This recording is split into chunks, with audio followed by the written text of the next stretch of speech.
여러분, 살면서 한 번쯤 던져보는 질문이 있죠. 존재한다는 건 대체 뭘까? 오늘 이 거대한 질문을 놓고 벌어진 두 철학거인의 세기의 대결 속으로 한번 들어가 보겠습니다. 바로 토마스 아퀴나스와 마르틴 하이데거의 한판 승부입니다. 존재라 너무 당연한 말이라서 오히려 질문하면 좀 이상하게 들리죠? 하지만 가만히 생각해보면 우리 자신과 이 세계를 이해하는 모든 생각의 출발점이 바로 여기에 있습니다. 어쩌면 철학의 역사라는 게 이 질문에 답하려는 끝없는 시도 그 자체일지도 몰라요. 네, 맞아요. 이건 그냥 학자들만의 고리타분한 질문이 절대 아닙니다. 나는 누구인가? 이 세상은 왜 있는 거지? 심지어 신은 어떤 분일까 같은 아주 근본적인 질문들의 뿌리가 전부 이 존재라는 물음에 닿아 있거든요. 말 그대로 우리 생각의 가장 깊은 토대를 다루는 문제인 거죠. 자, 그럼 링 위로 올라올 첫 번째 선수부터 만나볼까요? 13세기의 절대 강자, 신학과 철학의 챔피언, 토마스 아퀴나스입니다. 아퀴나스가 던지는 핵심 펀치는 정말 강력합니다. 그는 신이 다른 것들처럼 그냥 존재를 가지고 있는 게 아니라고 말해요. 그게 아니라 신은 존재 그 자체라는 겁니다. 와, 이거 정말 엄청난 선언이죠. 이걸 이렇게 한번 상상해 볼까요? 신이 모든 빛의 근원인 태양이라면 우리를 포함해서 창조된 모든 것들은 그 빛을 받아야만 비로소 빛을 내는 달과 같은 존재인 거예요. 스스로는 빛을 낼 수 없는 거죠. 모든 존재의 근원은 바로 신이라는 뜻입니다. 그래서 아퀴나스의 접근법은 아주 명확해요. 위에서 아래로 내려오는 방식이죠.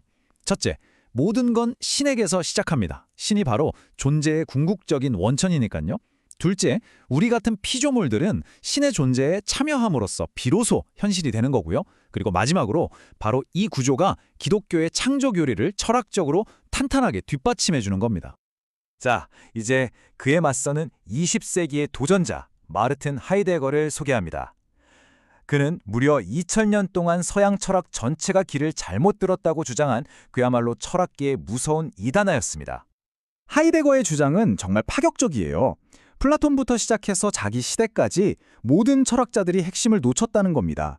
왜냐? 책상, 나무, 인간 같은 개별적인 존재자들에만 너무 집중한 나머지 그것들을 존재하게 만드는 더 근본적인 질문, 바로 존재 그 자체를 까맣게 잊어버렸다는 거죠. 숲은 못 보고 나무만 계속 본 셈입니다. 그럼 이 존재의 망각에서 어떻게 빠져나올 수 있을까요? 여기서 하이데거의 해법이 정말 흥미롭습니다.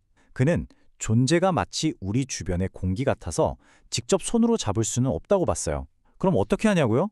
바로 그 공기의 존재를 유일하게 알아차리고 나는 왜 숨쉬고 있지? 라고 질문할 수 있는 존재, 즉 우리 자신, 인간 현 존재, 나 자신을 분석하는 것부터 시작해야 한다고 말합니다. 그러니까 하이데거는 아퀴나스와는 정반대로 판을 완전히 뒤집어 버립니다. 아래에서 위로 올라가는 거죠. 1단계, 신 같은 초월적인 개념은 일단 잊고 지금 여기 있는 우리 인간의 구체적인 삶에서 시작합니다. 2단계, 우리는 언젠가 죽는 유한한 존재라는 걸 직시하고요. 마지막 3단계, 바로 그 유한함 속에서 존재의 의미가 무엇인지 파고들어야 한다는 겁니다. 출발점이 완전히 다르죠. 자, 이제 두 철학이 정면으로 부딪힙니다. 같은 질문을 던지지만 출발점은 하늘과 땅 차이. 과연 우리는 신에게서 답을 찾아야 할까요?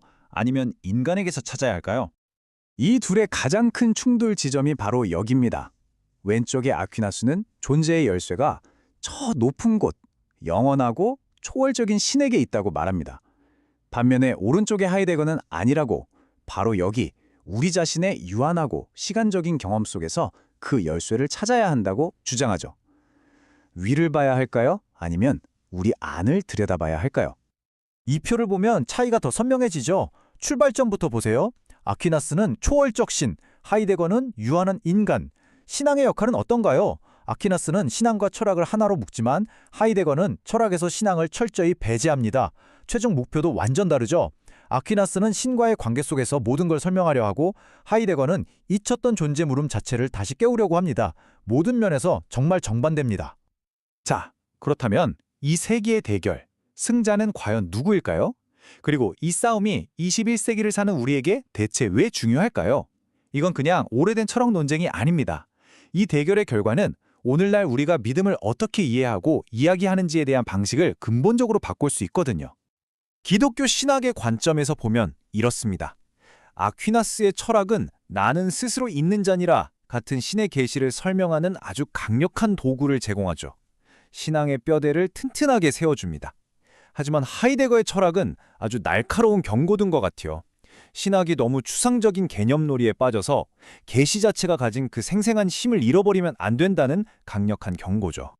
결국 여기서 우리는 단순한 승패를 가릴 수가 없습니다. 대신에 아주 강력하고 생산적인 긴장감을 얻게 되죠. 이게 바로 핵심입니다. 아퀴나스가 신앙과 이성을 잇는 튼튼한 다리를 놓았다면 하이데거는 그 다리가 정말 안전한지, 기초는 튼튼한지 계속해서 질문을 던지면서 신앙이 스스로를 돌아보게 만드는 겁니다. 둘 다 우리에게 꼭 필요한 목소리인 셈이죠. 그래서 오늘 우리는 이 질문을 여러분께 남기면서 마무리하려고 합니다. 의미를 찾기 위한 여러분의 여정에서 여러분은 영원한 것에서부터 시작하시겠습니까? 아니면 바로 지금 여기 우리 자신의 삶에서부터 시작하시겠습니까?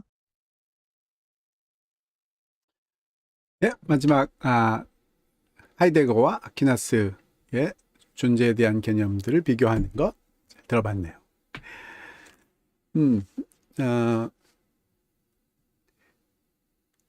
하이데거가 주장했던 것은 아퀴나스를 포함해서 지금까지 이 모든 사람들이, 철학자들이, 서구의 철학자들이 존재에 대해서는 관심이 없고 존재자만을 생각했기 때문에 이 모든 게 다 꼬여버렸다라고 이제 말하자면 문제를 제기하고 시작을 했는데요. 이 부분은 굉장히 뭐라고 하나 공평하지 못한 비판이 아닌가 싶은데요. 지금까지 들어봤던 대로